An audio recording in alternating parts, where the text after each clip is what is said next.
Kwa Yesu Yes, hiyo ni Bahati, sauti yake Bahati bana. Yes, kuna kitu hapa hivi imekonga kijwa wa Kenya boda. Amesema hii kitu hatukubaliani kabisa. Hii sasa haina haya. Haina haya. Bahati ule mmoja yule tu alikuwa anaimbanga ngoma za gospel music. Sasa ameanza kushuti ngoma zingine hapo hivi zinaleta tapakaa, alafu imeshtusha Kenyans kwamba ni huyu Bahati huyu mmoja tunamjua kweli. Alafu kuna jamaa amesupport hapo hivi kwa YouTube anasema hapa hakuna kitu memulika Buda. Alafu nakwambia Buda bro, leo umejoma man, umeshusha sisi Kenyans kwanza jini kwamba kwa mambo na ngoma. Kulikuwa na ngoma ingine hapo vya Diamond Platnumz Omario alijaribu kuikopi hiyo kitu. Alafu nataka ujue kwamba Buda, kama wewe ni msanii, unataka ujue kwamba watoto wanapenda YouTube, alafu kwamba wataona kwaja hata hizo party. Uko na boys hapo hivi, uko na watoto wako. Dana Maro amesema aje? Nilikuwa nimesikia ati mtakatishi relationship imekatika nini? Hiyo kitu imeleta break up. 1 million in 2 days because of Nyash. What a shot.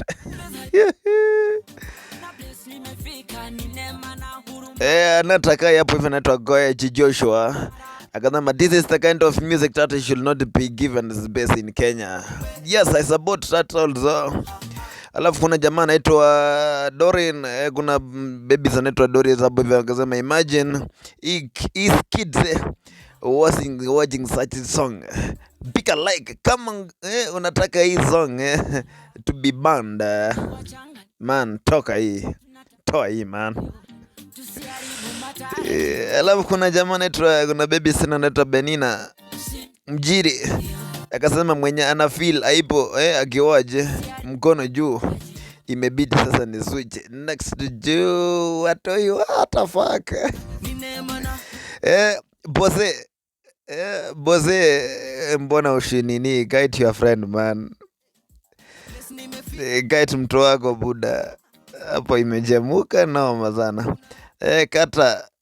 Kata Mbamangale akasema shukuru Mungu True Gospel tulikuja ile kwa nyimbo hizi ingeimba mpaka Yesu arudi bila kujulikana shenzi hauna ubonevu. Beza inakupepa na ufala.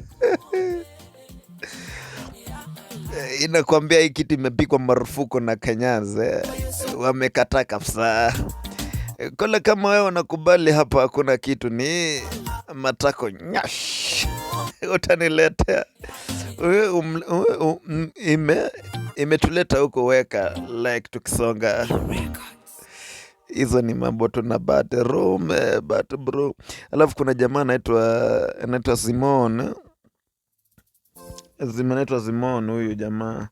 Anaitwa Simon. Anasema I remember some years back I promise that kwamba sitayaja Mungu Buda. Enyewe jamaa alikuwa amepromise kwamba hatayaja Mungu. Alipromise kwamba hatayaja Mungu. Kole tuseme kweli.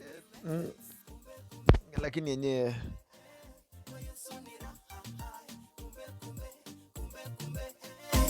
hii yenyewe imeleta ingine hapo hivi. Alafu nakwambia kama unanisikia kwa hiyo sauti, jina ni Brian Bros.